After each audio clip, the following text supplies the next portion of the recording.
আমি পড়বে তোর ঘাড়ে পড়বে। প্রত্যেক পরীক্ষা 3-4 সাবজেক্টে ফেল করিস, আমাকে পড়বো না। না আমি তো বলিনি আমি পড়বো না, আমি বলছি আমি ওর কাছে পড়বো না। কেন? ওর কাছে পড়তে কি সমস্যা? অবশ্যই সমস্যা আছে মা, তুমি কখনো দেখেছো সমবেশী কারোর কাছে প্রাইভেট পড়ে? আমার একটা লজ্জার বিষয় না? এই যে বোকা মেয়ে, কি ব্যাপার? তুমি কি কখনো দেখেছো বা শুনেছো যে তোমার মতো বয়সী কোনো মেয়ে যে প্রতিটা পরীক্ষায় কমপক্ষে 3-4 সাবজেক্টে ফেল করে, অথচ মুখচন্দ্রে বিন্দু পরিমাণ আফসোসের লেশ মাত্র নেই? লজ্জা, লজ্জা। তোমার মতো ফেলটু মেয়ে তো অত এলাকায় খুঁজে পাওয়া যাবে না। অ্যাসাইন না, মুখ সামলায় কথা বল। আমার পাশে এসেছিস দেখে, নাহলে কিন্তু তোর বাবার কাছে দিতাম আমি। এই এসান মানে কি? ওর নাম তো এসান, আর ওগুলো তো টিচার, ওগুলো তোর কলেজের সবথেকে ভালো ছাত্র। ভালো ছাত্র না ছাই, তুমি জানো না ও কি করে? ও নকল করে পাশ করে। ওর মতো যদি নকল করতে পারতাম না, আজকে তোমার মেয়েও জিপিএ 5 পেতো। শুনলেন? আপনি শুনলেন তো আপনার মেয়ের কথা? আমি নাকি নকল করে পাশ করি? আরে যে বইয়ের প্রতিটা পাতা আমার মুখস্থ মুখস্থ, সেই বই কি কেউ নকল করে? এই তুই তো বললি এসান খুব ভালো স্টুডেন্ট, তোকে একবার অঙ্ক দেখে দিয়ে দিয়েছিল তো, আজও মনে আছে? সেটা একটা দেখিয়েছিল, এই জন্য কি না এখন আমার ওর কাছে পড়তে হবে? হ্যাঁ পড়তে হবে, 100 বার পড়তে হবে। এসান শোনো, পড়াশোনার জন্য তুমি একটু ছাড় দিবা না, ঠিক আছে? যত খুশি তত পিটাবে, আমার কোনো বাধা নেই। পড়াশোনার জন্য আমার কোনো বাধা নাই, ঠিক আছে? আন্টি আপনি কোনো টেনশন করবেন না, একদম চিন্তা করবেন না। দরকার বললে মেয়ের চামড়া তুলে ফেলবো, তারপর ওকে পরীক্ষায় পাস করে ছাড়বো। আপনি কথা দিলাম। নাও বাবা, আমার মেয়েকে আমি তোমার হাতে তুলে দিলাম, তুমি যেভাবে পারো ওকে পাস করাবা। আরো কাটো, আমার কোনো আপত্তি নেই, ঠিক আছে? আন্টি আপনি একদম চিন্তা করবেন না, আমি যখন দায়িত্ব নিয়েছি কাজ হয়ে গেছে, নিশ্চিন্তে থাকেন। আচ্ছা চোখ না, এত সহজে তো ছাড়ার জন্য হাত ধরিনি। এখন থেকে যত 9-6 সব বাদ, খালি পড়াশোনা আর পড়াশোনা। কিভাবে ফেল করো সেটা দেখছি। আসো পড়তে আসো, না আচ্ছা বলতে যাও। পড়তে আসো, বসো। ফেল করতে করতে তো বুড়ো হয়ে যাবা। তোমার আমার কাছে আমি কি জবাব দেবো? সিলেবাস বাকি নেই, আমাদের অনেক পড়া আছে। তাড়াতাড়ি তাড়াতাড়ি।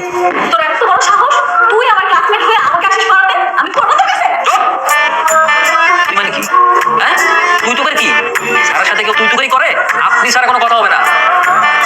আসছে আমার সমবয়সী উনি, আমার ওনাকে আমার আপনি বলতে হবে। এই এই মালিকা এখন থেকে একটা ভুল করলে 5টা বেতের বাড়ি, কোনো কথা হবে না। তাড়াতাড়ি। B polite, be attentive.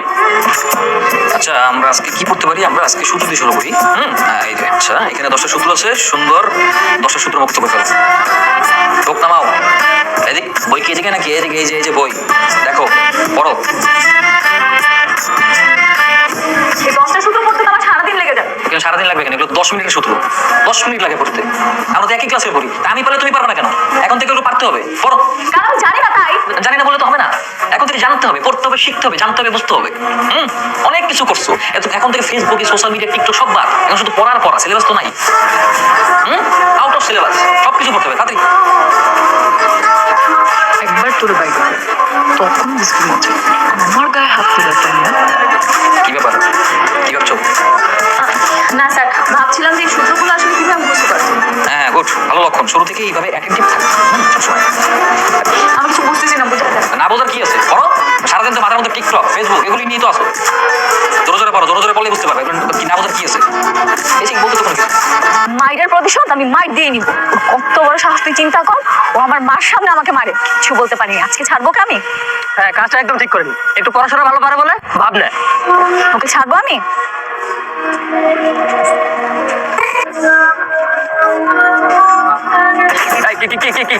কি হচ্ছে এখানে? তোর এত বড় সাহস, তুই আমাকে মারিস? তুই ছেড়ে দিও আমি? তুই কালকে আমাকে মারলি আর বল। দেখো পাবলিক প্লেস, এখানে সবাই তাকিয়ে তাকিয়ে দেখছে। বলো ছাড়ো। দেখো আমি কি মানুষকে ভয় পাই নাকি? তুই আমাকে কালকে মেরেছিস, কালকে আমি বাসায় কিচ্ছু বলতে পারিনি, আজকে আমি তোকে ছাড়ছি। দুপুর দেখো এখানে সবাই তাকিয়ে আছে আমাদের দিকে। আমার এখানে একটা রেপুটেশন আছে, সবাই আমাকে চেনে জানে। তুমি এইভাবে আমার কলা ধরতে পারো না, ছাড়ো। এভাবে রাস্তায় দাঁড়িয়ে ধস্তাধস্তি করলে মানুষ কি ভাববে?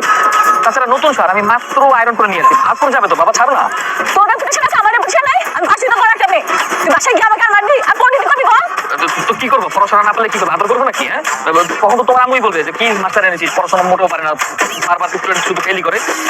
দেখ হাসান, তুই কাজটা একদম ঠিক করিস। তুই একটু পড়াশোনা ভালো পারিস বলে ওর আম্মু তোকে পড়াতে বলেছে, তাই বলে তুই ওকে মারবি? ও আমাদের ফ্রেন্ড না? আচ্ছা তুই ওর পক্ষে সাফাই গেছিস কেন? হ্যাঁ বুঝতে পেরেছি, খুব মিলেছে তোর মাত্র তো ভাই। লাস্ট সেমিস্টারে ফেল করেছিলি না? দাঁড়া, শুধু ওকে না, তোকেও পড়তে আসবো। এই আড়ি না পারবে তো এত বড় সাহস তোর? তুই এখন আমার ফ্রেন্ডের সাথে নাটক করা শুরু করছিস? অনেক বড় টিচার হয়ে গেছিস না? নিজেকে অনেক বড় টিচার মনে করিস? সবাইকে ডেকে ডেকে নিয়ে এসে পড়াবি। আজকে তো তোর 12টা বাজাবো। যাবি কই? ধরতে ভালো মতো ধরো। আমাকে এইভাবে কলার ধরে অপমান করা হচ্ছে না, হেনস্থা করা হচ্ছে না? আমি আন্টিকে সব বলে দেবো। দাঁড়াও, ওই আন্টি চলে আসে। আন্টি দেখেন আপনার মেয়ে কি করছে, দেখেন আন্টি। এই কই মা? ওরে এত বড় সাহস, তুই আমার সাথে মিথ্যা কথা বলিস? ভয় পাচ্ছিস তাই না? এর জন্য তুমি কালকে নতুন ব্যাট নিয়ে আসবো, একটা মাইরে মারিতে পড়বে না, তখন দেখা যাবে। আর যা যা, দেখে নিব তোকে। আজকে তো শুধু কলার ধরেছি, কালকে যে কি করি দেখিস তুই। হ্যাঁ, দেখা যাবে, ওকে। দেখছিস কত বড় দোকান তো দোকান দিয়ে চলে গেল। আন্টি নূপুর কোথায়? নূপুর তো কলেজ থেকে এসে শুয়ে পড়েছে, বললো শরীরটা খারাপ, মাথা নাকি ব্যথা করতেছে। কি বলেন, হঠাৎ এরকম কেন? না বাবা, হঠাৎ না, ও তো মাঝে মধ্যে প্রায় দেখি মাইগ্রেনের ব্যথাটা বাড়ে। আচ্ছা, চলো তো গিয়ে দেখি।